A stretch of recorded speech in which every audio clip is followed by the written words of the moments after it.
Na mtazamaji wa PMTV Tanzania, karibu katika update za PMTV. Nipo hapa tena kwa ajili ya kuendeleza kukujuza, na tunaleta hapa mambo mbalimbali yanayoweza kukupa nafasi na wewe ya kujadili na kuchangia kwa namna moja ama nyingine. Ni wewe tu basi, nafasi yako ni kushiriki nasi hapa. Kila mtu ana nafasi ya kutoa maoni yake, kwani ni jukwaa huru hili. Palo wewe ni mdau wetu, lazima tukupe nafasi ya kuwa mshiriki wa moja kwa moja wa kuchangia.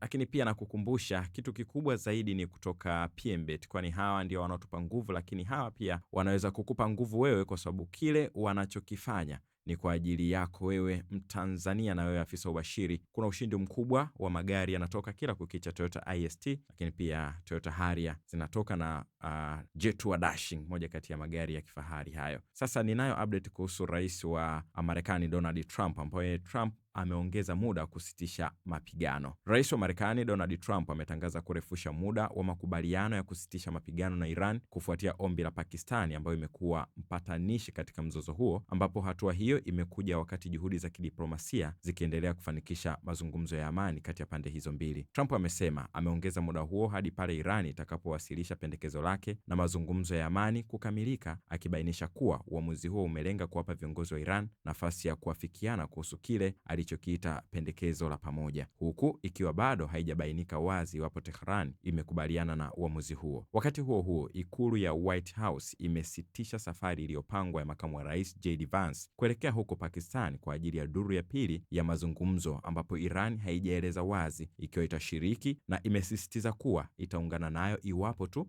yatakuwa na matokeo chanya yatakayosaidia kumaliza kabisa mzozo huo, huku ikiendelea kulalamikia vizuizi vya kijeshi vya Marekani katika bandari zake. Kwa upande wake, waziri mkuu wa Pakistan Shehbaz Sharif amesema, tunaishukuru Marekani na Rais Donald Trump kwa kukubali ombi letu na kurefusha muda wa usitishaji mapigano, na tuna matumaini kuwa pande zote zimeendelea kuheshimu makubaliano haya na zitafikia mkataba wa kudumu wa amani katika duru ijayo ya mazungumzo itakayofanyika Islamabad. Rais Shehbaz huyo amezungumza. Nini maoni yako kwa hiki ambacho Donald Trump ameendelea kukifanya? Huenda Marekani nayo inaona athari sasa ya vita hii, lakini pia athari nyingine zinapelekea mataifa mengine yanayotegemea mlango bahari wa Hormuz, lakini pia Iran katika huduma mbalimbali, ikiwemo huduma kuu ya mafuta ulimwenguni, ikiwa ndiyo athari kubwa iliyosababishwa na vita hiyo. Trump anaona nini mpaka kutafuta suluhu hii, mpaka kuendelea kutafuta suluhu hii ya vita? Lakini pia Trump akadokeza kwamba